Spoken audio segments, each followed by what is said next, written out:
Chapter 8. Talby stood at the front of the room and rubbed his eyes.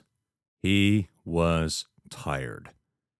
Between working with Cartwright the night before on training scenario ideas, the morning's disastrous training at the Dome, and the sudden need to put together a fake briefing, he was exhausted. Although Gunny would never admit it, he was sure Cartwright was just as run down as he was. The trick, of course, was to keep your fatigue hidden from the troops.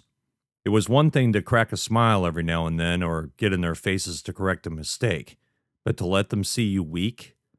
That invited disrespect or, even worse, mistrust. Talby knew from experience that once you lost the trust of a unit, it was nearly impossible to get it back. His first cruise as a second lieutenant, he'd watched the captain flush out when the man failed to keep his cool during an assault near the Phobos mining station. After the battle had ended, it was clear he'd lost all the officers, not to mention the NCOs. He asked for a transfer, and it was immediately granted.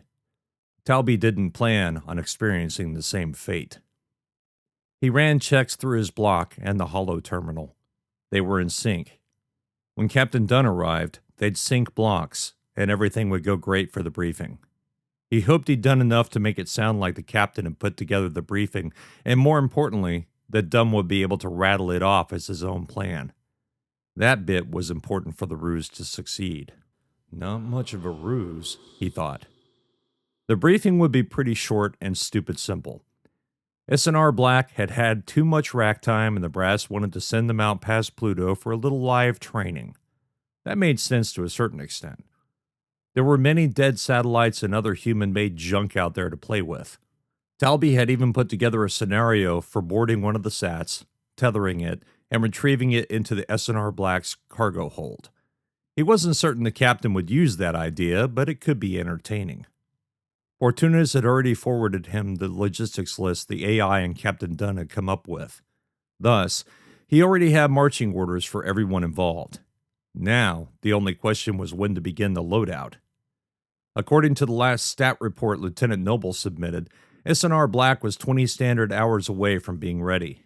If, that was, they didn't run into any major snafus.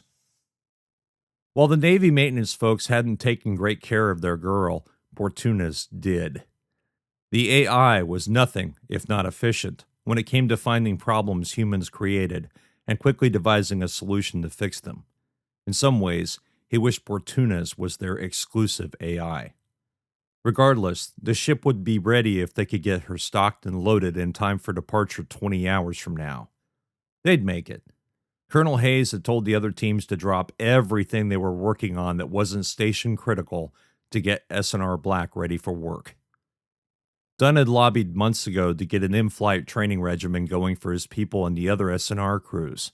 Between budget concerns and the probability of injury or death, SF Gov had nixed the idea. Talby had helped the captain put together the proposal and was just as angry as Dunn that it hadn't been adopted. If it had, they wouldn't be busting their asses trying to get both the ship and her crew ready for a mission. Talby triple-checked the visuals, triple-checked the briefing notes with one of Fortunas' minor personalities, and finally stood still.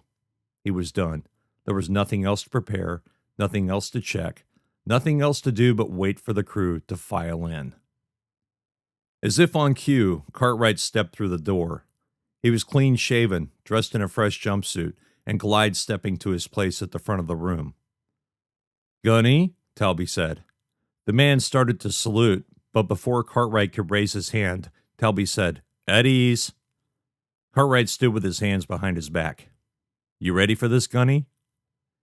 He might look fresh, but Talby could see the strain in his eyes.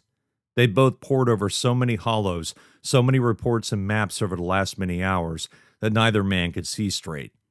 Talby hoped his bio-nannies would take care of the problem shortly. "Ready, sir," Cartwright said. "Captain on his way?" Talby nodded. "I think he'll probably wait a few extra minutes for the troops to get their asses in here. We didn't exactly give them much time."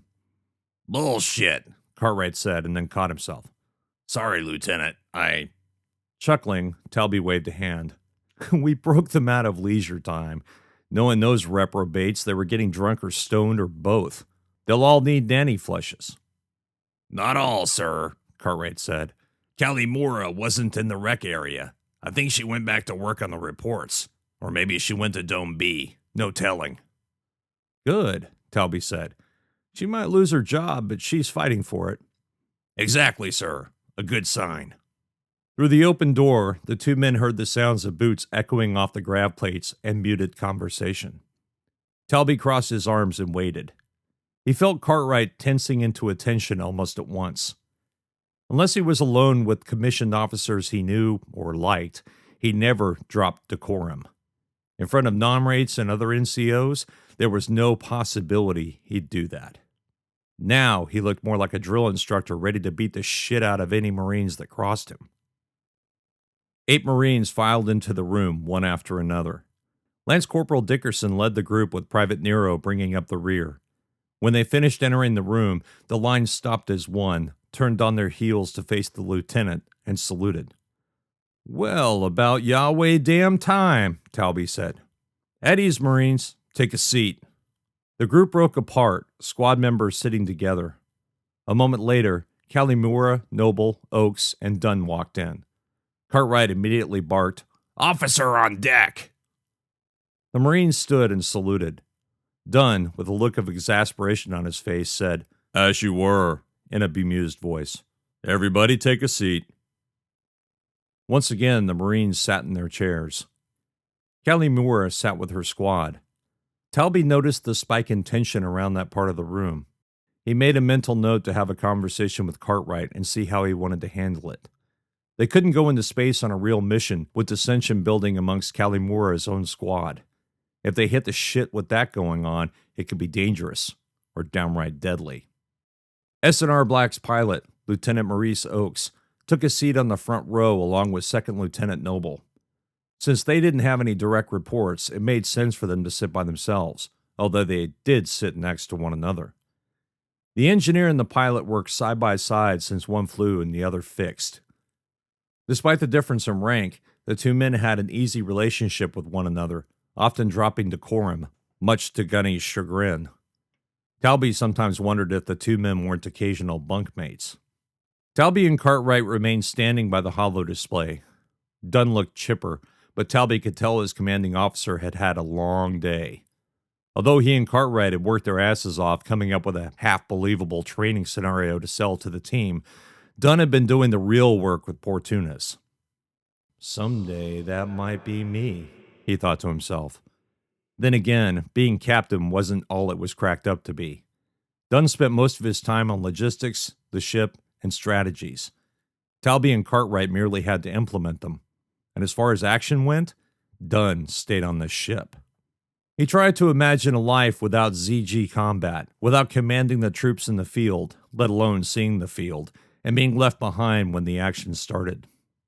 "Not for me," he thought. "Not for me." "Some of you might have guessed," Dunn said, "that we have a mission. You would be correct." Talby scanned the room, his eyes gauging the response of the Marines. The old squads, mainly filled with experienced lance corporals, looked happy, even excited. Kalimura, however, looked nonplussed. Not a good sign. "Before you get your hopes up, we're not going to be storming a pirate ship."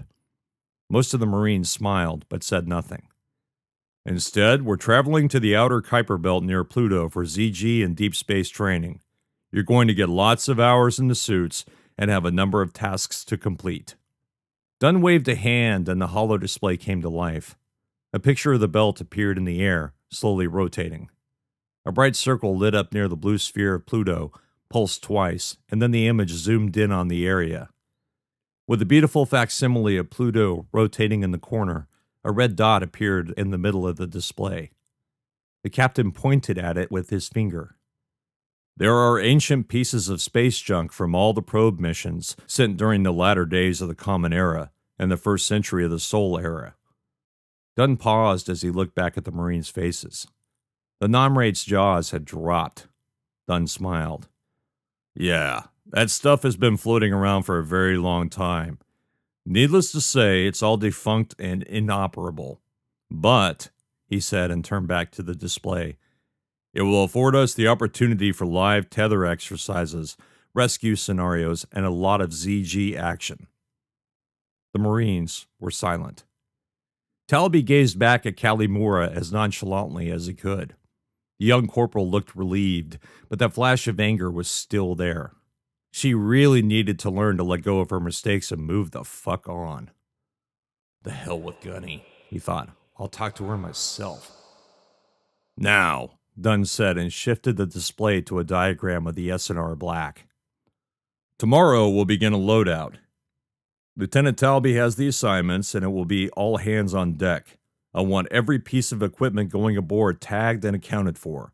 No screw-ups. We'll be traveling 19 AU, so there's going to be a significant amount of stasis time. Dunn paused for effect. Talby saw looks of both satisfaction and annoyance. The troops had probably thought this would be a near-post mission, or at least something within 5 AU. 19 AU was a long damned way, the same distance between Sol and Uranus. As far as he knew, only he, Dunn, and Cartwright had made trips of that distance in one hop. Before we enter stasis, you'll receive a much more pointed briefing and have time to study. This will be a very long journey, Marines, so make sure you don't leave anything behind you can't live without. The Marines said nothing, their eyes focused on him. Dunn nodded to himself. I want to stress this for you new people. Those of you that have been with this team for 2 or more tours know damn well what I'm about to say. This may be a training mission, but you need to approach it as if it were a real crisis. As I said, we'll be 19 AU from home, and there's no one out there to assist us if there's a problem. So do not take this lightly. Understood? Sir! Yes, sir! The Marines yelled as one. Good. Questions? Kalimura raised her hand. Corporal? She stood and cleared her throat. Sir, will we be formed in our regular squads? Dunn blinked and then glanced at Talby. Rolling his eyes, Talby stepped forward. Gunny and I will hand out the duty assignments. As far as you know, nothing will change from our normal training regimen. Does that answer the question? Aye, sir, she said, and returned to her seat. Any other questions? Dunn asked the room. Nothing but silence and the barely audible hum of the grav plates answered in return. Good. I expect you Marines to get some rest. The leisure light is lit for the rest of the evening, but tomorrow at Reveille, be prepared to work your asses off. Understood? Sir! Yes, sir! He nodded at them. Gunny, dismiss the troops. Aye, sir, Gunny said and stepped forward. S&R Black, on your feet! The seated Marines rose as one. Noble and Oakes, stay. The rest of you, dismissed! Hooah! Black! The line of Marines assembled by rank and filed out of the room. When the last of them disappeared through the doorway, Dunn waved a hand at the door. It closed automatically. The captain turned and faced the remaining crew. Let's everyone take a seat. Talby and Cartwright headed to a bank of chairs around a circular table at the back. The rest followed. Once Dunn sat down, he activated a holo display on the table. A diagram of S&R Black appeared along with lists of equipment, status messages, and maintenance logs. I know it's been a long afternoon, Dunn said, and everyone's probably exhausted. I'll keep this as short as I can. He gestured at Oakes. Lieutenant, where are we with navigation? Oakes waved a hand at the display, and it immediately changed to show Neptune and the shipyards. Oakes, a large dark-skinned man with pigment blemishes on his arms and neck, pointed at the display. Sir, I've plotted 3 different courses depending on where you want to land in the Kuiper Belt. All 3 courses involve the same initial thrust out from Neptune to escape its gravity and get underway. A tiny shape labeled black appeared next to the shipyard's diagram and traveled in a straight line away from Neptune. It'll take us 2 standard hours to exit Neptune's space before entering stasis. Once we go into stasis, he said, Black will head to Pluto. He waved in the air and the shape hurled itself toward the far edge of the hollow. The display panned to follow the object, keeping it in the center of the image. Talby immediately saw why Oakes had chosen the course. The mining lanes for the inner Kuiper belt were hardly used at the moment, but that didn't mean navigators could ignore it. S&R Black would travel well beyond the lanes, providing a known safe route. I've already taken the liberty of getting the colonel to send out an advisory to all mining ships to stay the hell out of our way. Talby grimaced. Like they'll listen, he thought. In the past 2 standard years, mining ships had had several near misses as well as one actual collision. Ironically, S&R Black had been the ship to save all the miners on the 2 vessels. Their parent company had been none too happy with the bill. Hopefully the smaller mine companies got the message. Oakes fast-forwarded the simulation until it displayed Pluto at the far edge. The ship slowed as it neared the icy image. The word ion cutoff appeared. We'll cut the ion drives here and then use Pluto to decelerate. That will put us less than 700 km from orbit. Once the ship's speed stabilizes, we'll come out of stasis here. A red mark appeared on the display. After that, we have 3 paths to choose from. What's the chances of us coming dangerously close to any Kuiper belt objects? Talby asked the pilot. Oakes grinned. Pretty low. Black should be able to maneuver us around any unexpected objects or shatter storms in the area. If she can't, then she'll wake us up ahead of time or attempt to move them out of the way with tethers or projectiles. Dangerous, Dunn said. I'd rather not have Black create a shatterstorm by pulverizing a damned ice ball. Me neither, sir, Oakes said. But this is the Kuiper belt. Black will communicate with Pluto Exo Observatory to get the best intel it can. If those folks on the station give her the right information, it shouldn't be a problem. Okay, Dunn said. Understood. Continue. Thank you, sir, Oakes said. He tapped the air in front of him and 3 paths appeared. One swirled around Pluto and then cannoned outward to a location well beyond the planet. This is the shortest path. We use Pluto to slingshot us around and give us enough thrust to reach the target area without touching our fuel reserves to gain speed. However, this does mean that if we don't have good intel, we could end up in exactly the situation we're trying to avoid. Kuiper belt objects are unpredictable, especially with new KBOs entering the system. So while the known trajectories can be avoided, we can't really account for what's made it into the system since the last survey. Dunn nodded. Okay, next path. Path 2 is a straight shot through the middle belt to the outer. We leave Pluto's orbit using conventional thrusters, which will chew through a third of our reserves, but allow for much safer maneuvering. A third of our reserves? Dunn asked. That doesn't sound good. No, Oakes agreed. It's more fuel than I'd like, but keep in mind we can hit Pluto on the way home and fill up the tanks. Talby and Dunn exchanged a glance. He knew the captain was wondering if he should tell Oakes that they were going to be towing a goddamn humongous ship back to Neptune. Maurice, the captain said, how much more fuel would we need if we dragged something back to Pluto? The pilot looked confused, his eyes shifting from the captain to Talby and back. How large, sir? The captain sighed. He stared at each person in turn before speaking. This conversation stays here. In this room. If anyone blabs or tells tales out of school, then I'll know where the information came from. Understood?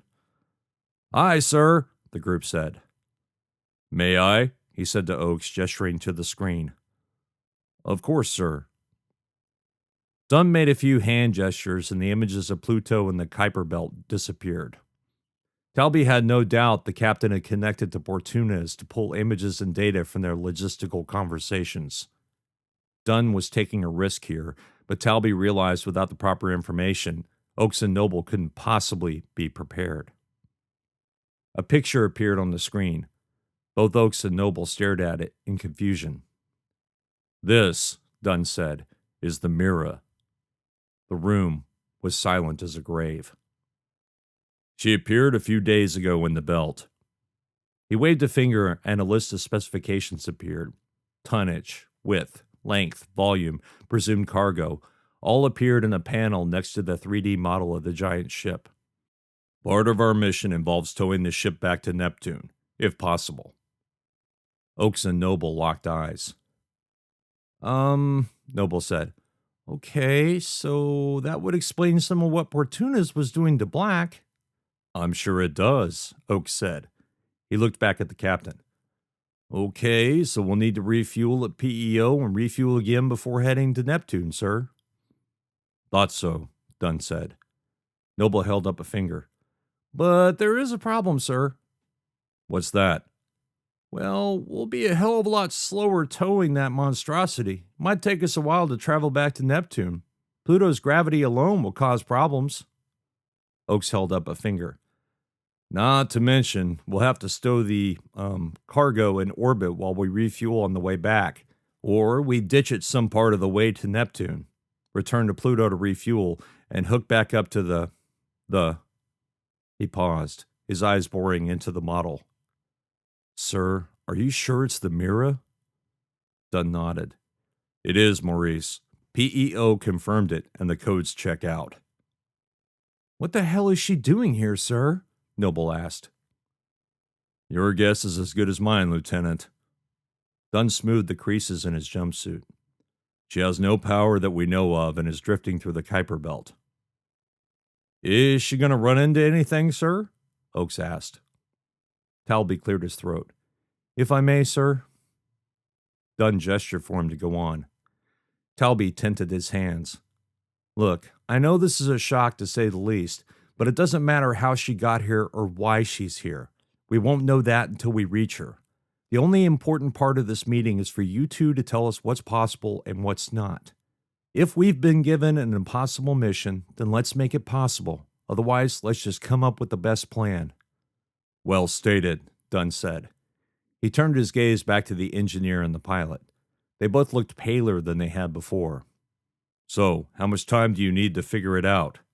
Oaks bit his lip and then rubbed his shaved scalp, the hard stubble whispering against the flesh of his palm. He thought for a moment while tapping his fingers on the table. His eyes flicked up and down Mira's specifications. Noble studied them too. After a full minute of suffocating silence, Oaks grinned. He nodded to himself. We can do this, sir. Noble shrugged. Lieutenant Oaks is correct, sir. We can do this. I have a feeling Portunas has already figured out the best way to go, but I'll ping him as soon as the meeting is over. Just means that Lieutenant Oaks will need to replot his courses. Why do I bother? The pilot chuckled. I'm sure Portunas has it all laid out. Remind me again why I have a job? Dunn smiled. Because AIs are expensive and meat bags aren't. Oh, right. Forgot about that, Oaks said, his white teeth glowing in spite of the overhead lights. Besides, the captain said, you'd be out of a job. Now, tell me how we're going to do this. The 5 men conferenced in Portunas and took another hour to come up with navigation scenarios as well as fuel scenarios. In the end, they chose the option of refueling at Pluto before heading for Mira and refueling afterward. The quote-unquote afterward part was the most troublesome. Assuming they could tow Mira, something that might be completely out of the question after an inspection, getting past Pluto's gravity on the same trajectory they used to get to the outer Kuiper Belt would be problematic. But considering they had to refuel at Pluto regardless, they had to find a way to make it happen. Portunas rated their success forecast at 75%. Not the kind of odds Talby wanted to hear, but a 3 in 4 chance was better than no chance at all. By the time Dunn called an end to the meeting, Talby felt as though he'd been up all night. A look around the table told him the others felt the same. Get some R&R, the captain said as he stood. The command crew stood as well. But Reveille is going to be early, and we have a lot of work to do. So, try not to have too much fun. Now get out of here. The men saluted. Aye, sir.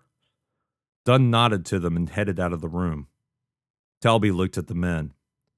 You have your orders. Let's make sure this goes as smoothly as possible. It's going to be a long trip and we can't afford to leave anything behind or miss any details. Dismissed. The crew filed out of the room by rank. Talby and Oaks leading the way with Noble and Cartwright just behind them.